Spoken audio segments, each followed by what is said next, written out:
Now determinant, what is determinant? You know, determinant is a number after the solving matrix. जब किसी matrix को solve करते हैं तो एक नंबर जो ऑब्टेन होता है उसको ही डिटर्मिनेंट कहते हैं। अब डिटर्मिनेंट कैसे निकालते हैं? जैसे सपोज करो एक मैट्रिक्स आपके पास है 2x2 का मैट्रिक्स है, ठीक है। जैसे सपोज कीजिए यहाँ पे 1 2 3 4 इस तरह से दिया हुआ है, या A B C D इस तरह से दिया हुआ है। तो डिटर्मिनेंट कैसे निकालेंगे? तो determinant of A is equal to the product of diagonal element minus the product of anti diagonal element में ना अदर डायगोनल एलिमेंट। तो इसका मतलब 1 इंटू 4 माइनस 2 इंटू 3, 4 माइनस 2 3 जा 6 इज इक्वल टू -2। तो कहने का मतलब यह है कि 2x2 का डिटर्मिनेंट निकालने का ये तरीका है। इसी तरह से 3x3 का डिटर्मिनेंट निकालते हैं, जो आगे मैं बताऊंगा आपको। 3x3 डिटर्मिनेंट को निकालने से पहले आपको कुछ कॉन्सेप्ट समझना पड़ेगा। उसको कहते हैं माइनर एंड कोफैक्टर्स।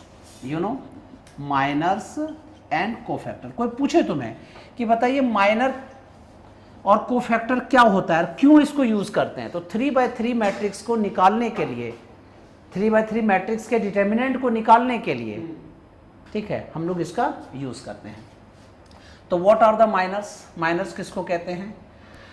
अगर आपको किसी भी एलिमेंट का माइनर निकालना है तो उसके रो को और उसके कॉलम को छोड़ देना है। जैसे सपोज कीजिए आपके पास एक मैट्रिक्स A है, इसको A11 A12 A21 and A22 इस तरह से आपने लिखा हुआ है, ठीक है। अब A11 का माइनर निकालेंगे तो उसको क्या कहते हैं? M11। तो इस कॉलम को और इस रो को छोड़ दीजिए, तो ये क्या बचेगा बताओ? A22। क्लियर है? सिमिलरली इसका माइनर निकालेंगे, M12 का माइनर क्या होगा बताइए? इस कॉलम और इस रो को छोड़ दीजिए, A21। अब इसका माइनर क्या होगा?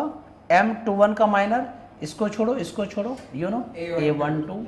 इसका माइनर क्या होगा? M22 का माइनर, इस रो को इस कॉलम को छोड़ दीजिए, बिकम A11। क्लियर है? माइनर निकालने के बाद अब कोफैक्टर कैसे निकालेंगे? देखो, कोफैक्टर का फॉर्मूला होता है Cij equal to -1 to the power i plus J Mij। खुद गौर करके देखो, तो -1 to the power i plus J, अगर i plus J even number है तो -1 का स्क्वायर जो है +1 हो जाएगा। अगर ये ऑड नंबर है तो -1 आ जाएगा। तो कहने का मतलब सम अगर नेगेटिव हो तो उसमें आपको माइनर में नेगेटिव लगा देना है। जैसे सपोज कीजिए यहाँ पे हमको C11 निकालना है, ठीक है। तो -1 टू दी पावर 1 + 1 M11। अब -1 टू दी पावर 2, तो मतलब क्या हो गया? +1, तो M11। तो आंसर क्या हो गया? A22।